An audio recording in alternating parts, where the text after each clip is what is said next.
Salut, avant de commencer cet épisode, je voulais me synchroniser un petit peu avec l'actualité puisque cette semaine, ça vous est probablement pas passé sous votre radar. Jean-Claude Van Damme a annoncé qu'il allait prendre sa retraite pour de bon, après un dernier film où il affronterait tous les grands ennemis qu'on a pu voir dans l'ensemble de ses films. On ne sait pas trop quand va sortir ce film, il l'a annoncé, probablement qu'il n'est même pas encore en pré-production. Pour nous, il nous reste une grosse trentaine de films à traiter. J'avais compté 32 ou 33 films, ce qui va nous conduire tout au long de l'année à préparer la sortie de cet événement, de ce dernier film. J'espère qu'il sera au cinéma. Ça fait un petit bout de temps qu'on n'a pas vu Jean-Claude Van Damme au cinéma. Ça serait une bonne nouvelle de pouvoir finir sa carrière sur le grand écran. Je vous donnerai des news de ce projet quand on en aura. En attendant, tous les 15 jours, on se retrouve ensemble pour un nouveau film et on va retracer l'ensemble de sa carrière et essayer de continuer à classer tous ses films avec aujourd'hui quand même un beau morceau. Allez, je vous laisse profiter de tout ça et à bientôt, salut. Rappelez-nous votre nom. Jean-Claude Van Damme. On s'en souviendra.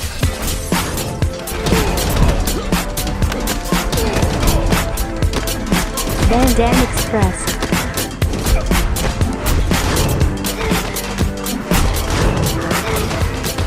Van Damme Express. Salut tout le monde, vous écoutez Van Damme Express, le podcast qui regarde tous les films de Jean-Claude Van Damme et qui en parle en 5 minutes. Van Damme Express. Aujourd'hui, on a regardé le grand tournoi, The Quest, en 1996, le film réalisé par Jean-Claude lui-même qui, après ses premiers succès, va avoir un peu de budget pour réaliser un de ses rêves de gosse, comme il dit, sur les traces de Tintin et du Saint.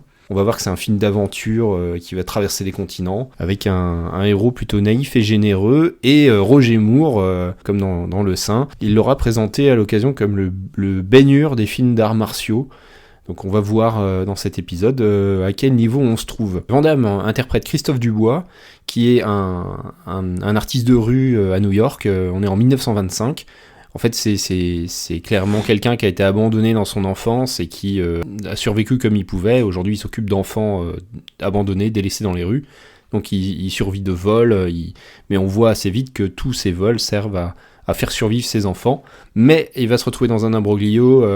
Donc, le gangster qui gère le quartier va le retrouver parce qu'il lui a piqué de l'argent, Van Damme. Donc, il va le retrouver et il va le menacer de mort. Et Van Damme va s'échapper en bateau et va se retrouver capturé par des pirates, des trafiquants d'armes, puis sauvé par un autre personnage qu'on devine assez vite être pas si honnête que ça, le Lord Edgar Dobbs, personnage haut en couleur, aristocratique, l'œil qui frise, le sourire enjôleur et son acolyte.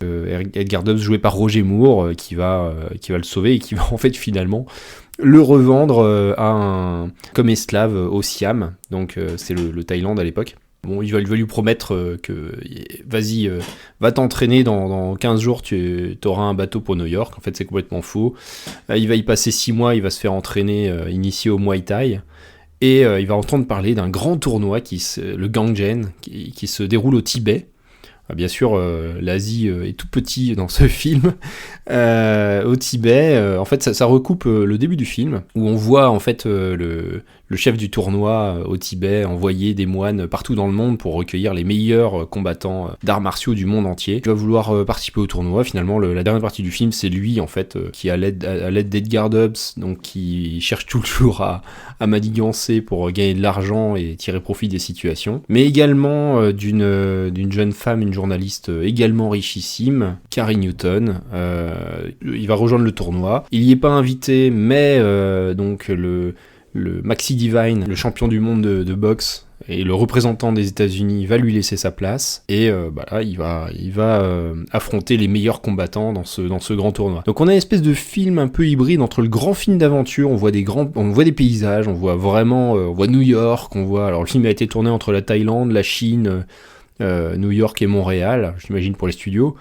On voit vraiment des paysages, il y a une volonté dans la réalisation de nous faire voyager, nous faire voir des beaux panoramas. Alors ça, il n'y a pas de souci. Mais donc c'est un grand film d'aventure, ça se veut un grand film d'aventure, et qui finit en grand film de tournoi d'arts martiaux. On va parler du casting. Le casting vraiment est excellent. Donc et étonnant même, on a Roger Moore, qui est plutôt bon, c'est 12 ans après le dernier James Bond, qui s'amuse bien dans son rôle, et qui joue peut-être un personnage qui a moins de morale que d'habitude, et il s'amuse plutôt pas mal avec. Janet Gunn, donc côté rôle féminin, c'est vraiment le parent pauvre du film, les pauvres femmes. Il y a une femme dans tout le film qui a la parole. Bon, c'est la potiche de service, elle est absolument pas mise en valeur. Alors on peut arguer c'est une femme indépendante, qui est journaliste, qui a de l'esprit, etc. C'est vrai, mais elle a vraiment un rôle extrêmement mineur, et elle devient même petit à petit on va dire le premier prix du tournoi. On va dire qu'elle fait un binôme avec Roger Moore pour le prix d'élégance, parce qu'ils rivalisent tous les deux d'élégance et de beauté, avec ses chapeaux, ses costumes, ses robes. C'est vraiment à chaque plan, chaque scène, on a un nouveau costume. Pas du tournoi de la fin quand même, c'est quasiment un tiers du film à la fin, où il y a tous les pays qui vont s'affronter. Alors il y a des choses étranges, c'est quand même blindé de clichés, même à l'époque je pense que c'était un peu choquant. Par exemple, il y a un combattant unique pour l'Afrique, donc il y en a qui représentent l'Allemagne, l'Espagne, etc. Et puis tout d'un coup il y a l'Afrique, voilà. Et qui se fait sortir en 2 secondes d'ailleurs. Ensuite on retrouve des têtes très connues, qu'on a déjà vu si on a vu d'autres films de Jean-Claude. Je pense notamment à Abdel Kissi, qui est donc dans plusieurs films, notamment qui joue Tang Po dans Kickboxer. Il interprète le grand boss de fin, donc le champion de la Mongolie, qui est sans pitié et qui est un combattant redoutable. Le combattant espagnol, qui est interprété par Peter Maliotta, un acteur qu'on a vu dans d'autres films de Van Damme, Double Impact, Universal Soldier, The Order, Répliquant, Cavale sans issue, et qui deviendra stunt coordinateur dans nombreux films.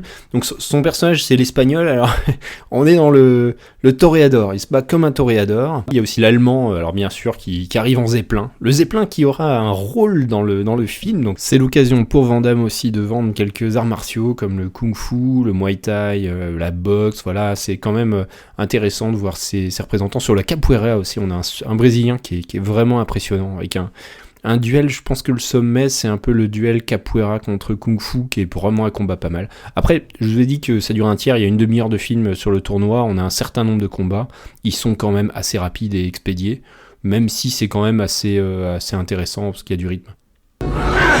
Comment t'appelles-tu? Christophe Dubois. Mon nom est Dobbs. Lord Dobbs.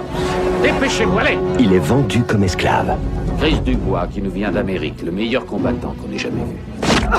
Il faut être aux aguets à tout moment. Retiens cette leçon. Mais il n'abandonnera pas avant d'être parvenu à reconquérir son honneur. Les meilleurs combattants du monde s'affrontent en secret dans la cité perdue pour un dragon en or. Très bien, tu nous emmènes dans cette cité et je m'arrange pour que nous emportions le dragon d'or. Alors est-ce que c'est bien? En note artistique, je lui ai mis 5 sur 10. Donc on est au même niveau que Full Contact, Kickboxer. Pour moi, c'est une mise en scène qui n'a pas trop d'idées. Il y a quand même une certaine application pour un premier film. Moi, je trouve ça vraiment sérieux et propre dans la mise en scène.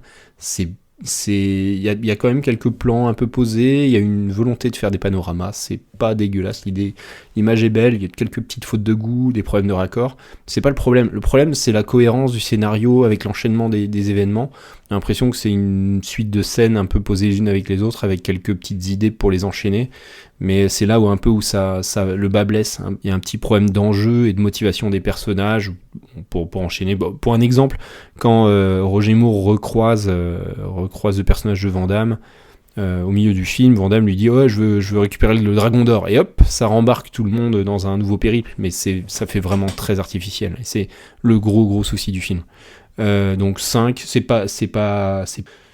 vraiment pas honteux.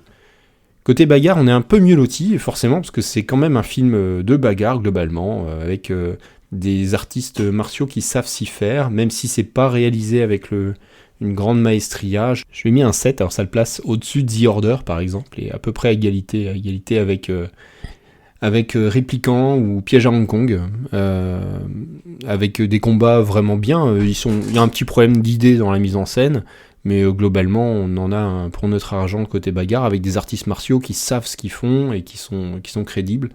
et donc plutôt une variété de combats qui nous en met quand même plein les yeux. Ça, c'est un film très rythmé, on s'ennuie pas du tout. Et un petit bonus JCVD de 1, c'est son film, c'est son rêve de gosse. Le souci, c'est que c'est un peu un remake de Bloodsport. Côté comédie, il est toujours pas très convaincant, mais bon, c'est un film qui sointe le Jean-Claude Van Damme par tous les pores de sa pellicule. Voilà, ça lui fait un 7,5, alors ça le cale à égalité, juste en dessous de Répliquant, on va le mettre juste en dessous pour la forme, il a le même nombre de points, bien sûr en dessous de Full Contact, Time Cop, c'est moins bien que Risque Maximum, et on est quand même largement au-dessus, 1,5 point de Double Team, bien entendu, et c'est un film que je vous recommande si vous aimez Jean-Claude, et une bonne introduction si vous connaissez pas du tout son univers. Voilà. On se retrouve très bientôt pour un nouveau Van Damme Express et un nouveau film avec de la bagarre. Salut! Van Damme Express.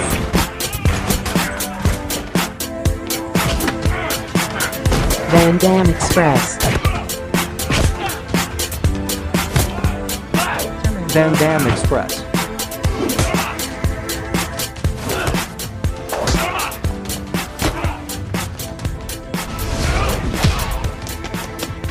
La route. Là où on va, on n'a pas besoin de route.